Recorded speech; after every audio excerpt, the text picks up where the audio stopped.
What is up everyone? Welcome back to another video. And today's video is very exciting kasi mapapalitan ko na yung mga pickups ko. And I guess alam nyo na, nasa title naman eh. So RJ Guitars had sent me their new line of budget pickups, the Mirror Tone. With that being said, this episode is a collaboration with RJ Guitars. So wag na natin patagalin pa. Let's get it on!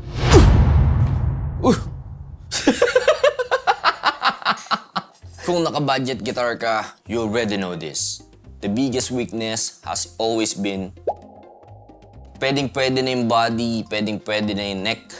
Pero yung pickups, yun pa naman yung nagdadrive ng tone characteristics ng mga gitara natin. Sorry, ganito po yung boses ko kasi meron akong ubo this past few days. Hindi na napansinin. Anyway, ang Strat set ng Seymour Duncans ay nagkakahalaga lamang ng 15,000 to 18,000 pesos. Isipin nyo sa presyo na yon, isang magandang mid-tier guitar na yon dito sa Pilipinas. So ang nangyayari, bumibili tayo ng budget guitar and then gagastos tayo ulit ng doble pa sa presyo ng gitara na binili natin. Where in the first place, yun naman talaga yung tunog na habol natin. By the way, ang tanong, bakit Seymour Duncans ang gold standard? Seymour Duncan ang top of mind pagdating sa iconic Strat tone and also dun sa hot humbucker tone. Kasi nga for decades, these have been the go-to pickups for the players upgrading their Strats. Especially yung mga naka-HSS tulad ng sa akin. Kung gusto mo ng vintage sparkle and glassy highs, SSL1 yan. Kung gusto mo naman ng punchy mids and hot output, HS4 yan. Pero again, ang mahal ng Seymour Duncans. But, here is the good news. Yung RJ Guitars, naglabas sila ng mga bagong set of Skycasters na upgraded na yung mga pickups. In short, ininstallan na nila ng mirror tones, which is designed to mirror the tone of the Seymour Duncans SSL1 and the SH4. Pero, for half the price? This generation is so blessed kasi sobrang dami na ng budget guitars and budget pedals na magaganda na rin yung tone. Anyway, let's talk about the RJ Guitars Mirror Tone series. This is the RJ SL1, the Juicebacker 4. Ganda na pangalan, no? Juicebacker. Feeling ko na uuwaw ako. Joke lang. O, kape muna. So, the Mirror Tone series, nasabi ko na, not hype, not fantasy. The design intention is 90% of the tone at 50% of the price. Okay, so magkano nga ba talaga itong mga mirror tone? So for the RJ SL1, each pickup ay nagkakahalaga ng 2,499. Tapos yung Juicebacker 4 ay nagkakahalaga naman ng 2,999. Roughly 3,000 pesos. So kung isusuma total natin, so less than 8,000 pesos lang yung magagastos ko kung bibili ako ng mirror tone para dun sa HSS setup ko. And kung i-compare natin sa Seymour Duncans, 15,000 to 18,000, grabe, sobrang tipid. Pero ito yung malupit. Tulad na sinabi ko kanina, yung mga bagong version ng Skycaster is upgraded na ng mirror tone. Pero ako, since version 1 yung Skycaster ko, I need this upgrade. Sobrang laking tipid at sobrang gandang upgrade ng version 2 ng Skycaster. Kumbaga talagang sinagad nila. Kasi isipin nyo, tong Skycaster ko, nag-upgrade ako ng locking tuners, tapos nag-upgrade ako ng pots, and then ngayon, yung di binigay ng RJ ito, mag-upgrade ako ng pickups. So isipin nyo magkano na yung nagastos ko. Kung i-add ko lahat ng upgrade ko na yun, siguro aabot ng 20,000 plus. Pero yung bagong set, yung version 2 nitong gitara ko mismo, naka-locking tuners na rin siya. And then, may mirror tone na. So siguro yung upgrade ko na nandun is yung pots. Pero sobrang well, di ba? Sobrang sulit na, isipin nyo yun. Pero enough talk na muna tayo kasi sobrang daldal ko na, sobrang dami ko nang sinasabi, and I am so excited to install these babies! Woo! And then later malalaman natin kung kaya ba nitong tapusin yung worship tone chasing ko this 2025.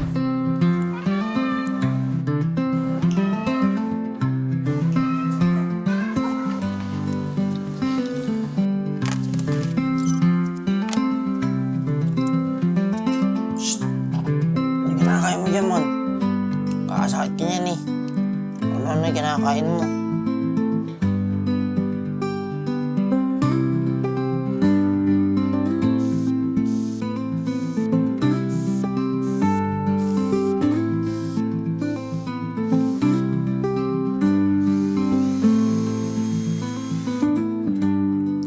Guys, pakita ko lang sa inyo, no?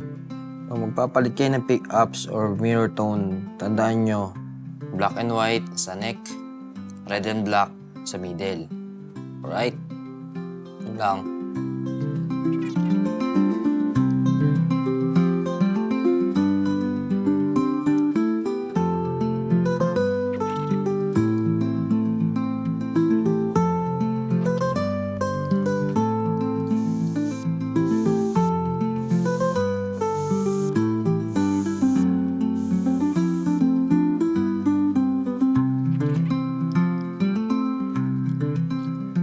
Sa mga nagwa-wonder kanina yung mga hindi pa po alam, cover lang pala to, so pwedeng-pwede ko pa rin siyang gamitin. So here's our mirror tone. Let's go! Palitan na muna natin.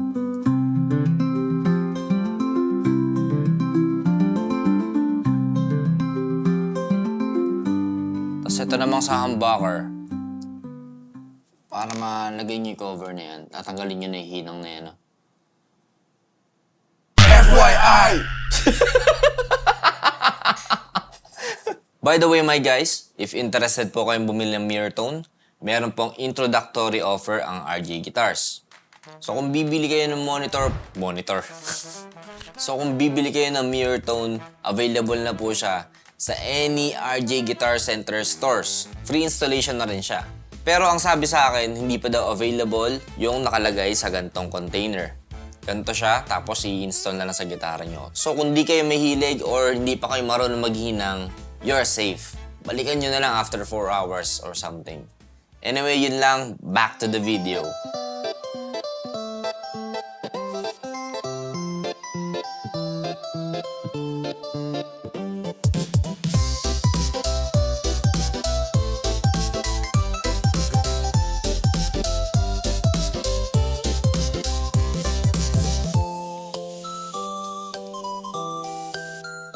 Yun, no? So, nakita nyo guys, di ko na nalagyan ng cover. Ito. Yan. Gusto ko lang makita siya ng walang cover. Sa tingin ko, cool pa rin naman siya. And kakulay niya, itong mga inlays eh. Diba? Cream mo. Nagkaroon ng kakaibang look. So, para maiba lang. Yes! Alright. So, ganun na siya kadali.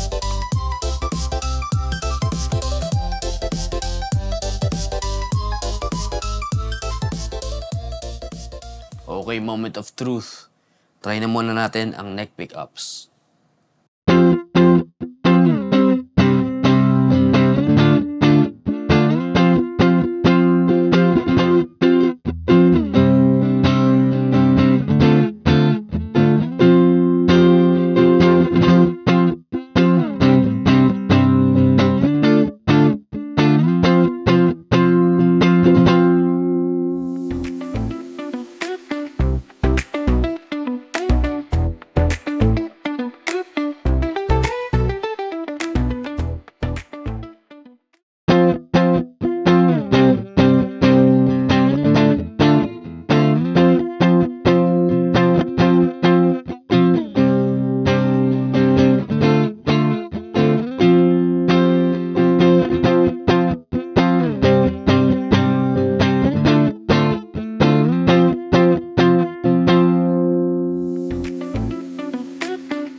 Welcome back my guys. So meron akong 3 main problems. 3 ba?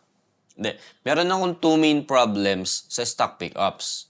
First of all, yung output inconsistencies. Meaning, kapag nasa neck pickups ako and then lilipat ako sa humbuckers, nagbabago or humihina yung output. So gumagamit na lang tuloy ako ng preset just to compensate yung output na nawala. And number 2 is yung pag-handle ng single coils doon sa overdrive at distortion. For me, it needs more improvement. That's why gustong-gusto ko na talagang mag-upgrade ng pickups. By the way, yung basis ko dito or yung mga comments na maririnig nyo is between the stock and the mirror tone. Kasi wala pa akong SSL1 and SH4 for now. Pero nakagamit na ako before ng Squire Strat na naka-upgrade ng SSL1 2 years ago. So nakalimutan ko tunog nun. Pero nagamit ko siya for a recording ng music production project na ginawa ko. If you guys want to check yung mga projects ko, sa Spotify po tayo. Nag-promote? Biglang nag-promote? Anyway, yung title ng song na yun is Di Nila Alam by Ekay. Okay, simulan na natin yung comparison. Stock pickups versus the mirror tone. Let's start sa RJ-SL1 at sa single coils. For me, voicing and overall tone, medyo dikit naman sila. Pareho naman silang bright and may clarity, syempre. They're single coils, basically. Pero lumamang sa akin ng konti yung RJ-SL1. Mas lamang yung thickness. Nagulat ako sa kanya kasi ang thick ng tunog niya. And yung ina-expect ko sa kanya is yung classic Stratocaster tone, yung matalas. And big factor talaga dyan, yung nilagay natin na 250k pots dun sa previous project ko. Pero yon, overall tone and voicing, they're pretty close. Lumamang ng konting-konti sa warmth at thickness yung RJ-SL1 for me. Juice Backer 4 versus the stock humbuckers. Dito, malayong-malayo yung tunog. As in talaga. Mismong-mismo. First of all, mas may clarity talaga yung Juice Backer 4. And ang ganda nung response niya sa mid frequencies. So yung tinatawag na punchy mids, andun talaga guys. Yung stock humbuckers ko, minsan napapansin ko siya na parang medyo muffled siya eh. Minsan maganda siya. Minsan gusto ko siya, minsan ayaw ko siya. Di ko alam ba't ganun. Pero yung Juice Backer 4, ginulat talaga ako, no? I think mas may clarity talaga kapag walang cover yung humbuckers. So yun, for the Juice Backer 4, mas maganda talaga yung tunog niya. Nang di hamak. Okay, build quality. Ito, malayong-malayo rin to. Itong stock pickups, ang gaan niya. Yung RJ-SL1, ang bigat. And also yung Juice Backer 4, malayo din yung weight differences nila. Mararamdaman mo yung pagka-premium ng mirror tone compared dun sa stocks. Hindi lang sa overall tone, kundi sa build quality din ng pickups. So, it is an upgrade. Absolutely. Okay, output. Parang wala akong nakita. Kalaw nakikita mo yung sound no? Wala akong narinig na differences masyado between the single coils. Parang same lang sila na output. Pero, the Juice Backer 4 at yung stock humbuckers, ang layo ng output level nila. Ang ganda ng output ng Juice Backer 4. I really like it. Masasabi ko na balance na yung pickups ko ngayon. So pag nasa neck ako, tas pupunta ako sa bridge, di ko na kailangan tumapak doon sa preset na ginawa ko. And maririnig nyo naman yon doon sa tone test na ginawa natin. Mapapansin nyo talaga na yung stock humbucker, ang hina. So yes na yes tayo sa Juice Backer 4. Talagang ginulat ako sa tone test. Okay, last but not the least, yung response ng pickups sa overdrive at distortion. Dito, lamang na lamang ang mirror tone, both sa single coils at sa humbucker. As in, nasabi ko nga kanina, needs more improvement. So far, first impression ko, ang ganda ng response niya sa overdrive at sa distortion. Especially, yung Juice Backer 4. Grabe, naging favorite ko yung Juice Backer for this setup, no? Sobrang bias eh. Pero kasi nga guys, ang ganda ng response nila. Both the RJ-SL1 and yung Juice Backer 4. Pero mas maganda sana kung meron na ako Seymour Duncans, no? Anyway, sa future video, I'm hoping na makakapag-avail din tayo. Pero for now, ipakita ko muna yung sinend sa akin ng RG Guitars, yung comparison nila between the Mirror Tone and the Seymour Duncan pickups.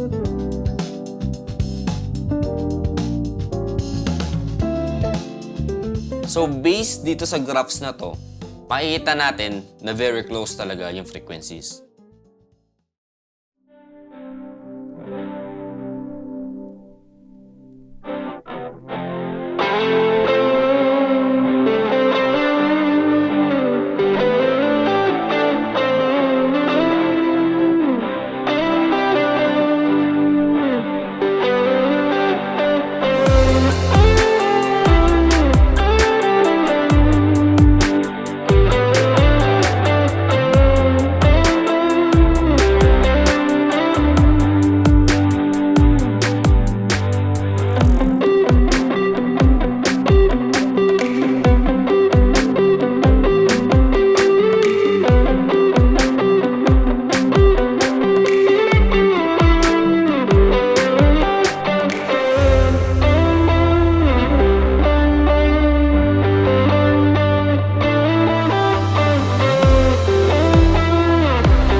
Okay, singit ko lang ulit. Gusto ko ulit magpasalamat sa RJ Guitars for sending me the Mirror Tone pickups. And right now, masasabi ko talaga na it is an upgrade sa worship tone ko this 2025. Mirror Tone are for players na gusto ng Pro Tone without the upgrade tax. Yung ayaw gumastos ng worth 20,000 pesos just to fix a 10,000 pesos budget guitar. If you're a worship guitarist, hobbyist, a gigging musician, or a bedroom player, the Mirror Tone solves the biggest bottleneck sa budget guitars. So worth the upgrade na ba? Would I recommend this? For the price, for the value, and for the build, para sa akin, yes na yes. Kasi yung pag-upgrade ng Mirror Tone pickups is probably one of the most practical upgrades na pwede natin gawin sa gitara natin. Kasi nga, you get pro-level clarity, balanced mids, better texture, and most importantly, you get 90% of the Seymour Duncan pickup tones at 50% of the price. Sobrang wild na nun and sobrang convincing na siya for an upgrade. And for me, I'm very satisfied doon sa tunog na binibigay ng Mirror Tone. And that's my first impression sa kanya. And again, kung interested po kayo sa Mirror Tone, free installation po sila sa lahat ng RJ Guitar Center nationwide. And kung gusto mo naman ng instant guitar upgrade, yung gig line nila with Mirror Tone are already available nationwide. And here's a good news. Abangan din natin yung broadcaster version soon. So that's it for today's video. Sana nakatulong ulit to. I'll see you again for another video. Peace!